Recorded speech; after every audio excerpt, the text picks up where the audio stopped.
Você acredita que o fato de você ter ficado tanto tempo no ritmo de estudo facilitou para que você continuasse e não caísse naquela preguiça de agora tá de boa? Não, sem dúvidas.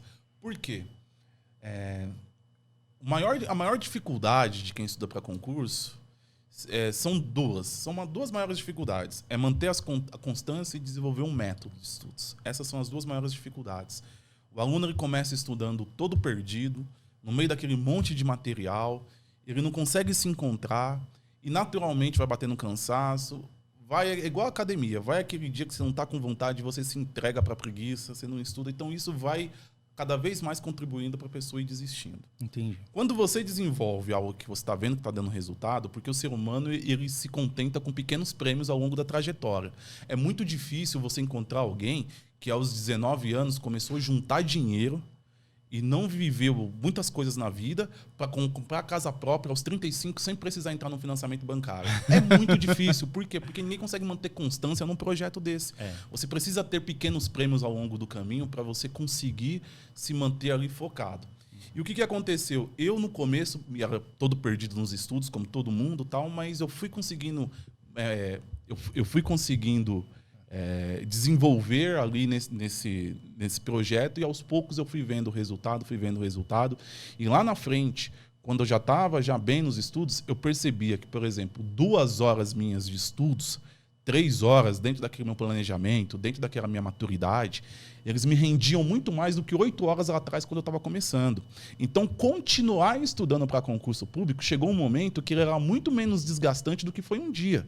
Primeiro, porque eu já estava acostumado com aquilo. 2, a minha rotina diária já tinha os estudos introduzidos. E 3, eu não precisava mais de uma carga horária alta de estudos para ter um estudo que rendesse diariamente.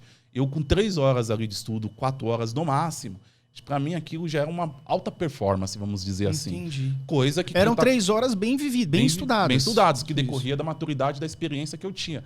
Isso é diferente de quando eu comecei a estudar para concurso público, né? Quando eu comecei a estudar para concurso público, 3 horas eram boa parte delas perdidas porque eu lia material errado, do jeito errado, eu não fazia resolução de questões no tempo certo, eu não fazia revisões, depois quando eu comecei a fazer revisões, eu não fazia revisões direito. Ou seja, você juntar tudo isso que você precisa do jeito certo, na frequência certa, né? Tornar aquilo ali de uma maneira harmônica, demorou um certo tempo. Entendi. Então, exigia muito mais horas de mim lá atrás. Então, lá na frente, quando eu comecei a passar nos concursos públicos, eu não tinha mais todos esses desafios. Então, isso me ajudou muito a manter a constância nos meus estudos. E também, claro, o fato de eu estar passando nos concursos ainda, nos locais que não eram o que eu gostaria de morar num primeiro momento, também me fez eu ter as aprovações, mas a sensação de que eu precisava aprovar em mais coisas para conseguir ficar onde eu queria inicialmente, que era a capital de São Paulo. Eu digo inicialmente porque hoje eu não estou mais na capital de São Paulo. Já não está mais. Mas o primeiro, então, foi em qual cidade que você passou? A primeira foi na Grande São Paulo. Fui procurador do município de Barueri. Barueri. Mas era longe de onde você queria ir. Não estava em São Paulo, estava em Barueri.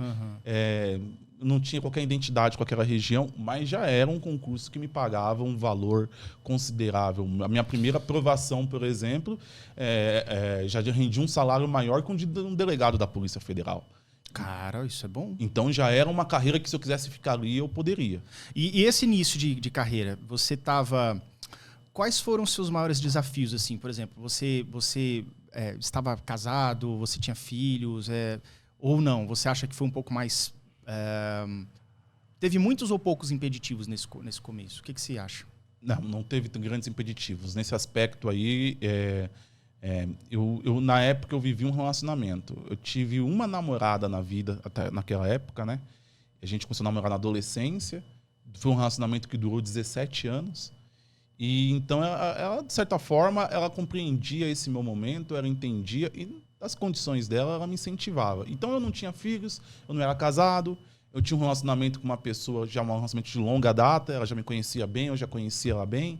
Então, muito dessas cobranças externas que a pessoa que está estudando para concurso público ela tem, cobrança de, né, ter que dar as coisas para os filhos, atenção, materiais, ter que ser parceiro dentro do casamento. A parceria acontece não só afetivamente, mas também economicamente.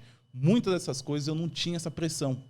o que me ajudava na preparação, mas também a gente sabe que tem muitas pessoas que funcionam na pressão. Quanto mais pressionadas elas estão, mais elas rendem. Mais né? elas rendem. Então, nesse aspecto, também eu não tive esse fator positivo, mas eu também não tive o negativo. Entendi. Então, eu tive algumas pressões, mas a maioria delas era de cunho social e econômico. Porque eu venho de uma família muito simples, muito humilde, nasci numa região periférica de São Paulo, nunca tive pai, minha avó não sabia ler e escrever, então por aí você já imagina em que condições eu vivia economicamente. Então a minha pressão era realmente dessa mudança, essa mudança radical da minha vida de ter uma estabilidade e uma faixa salarial que os meus familiares e eu nunca tínhamos experimentado. Né?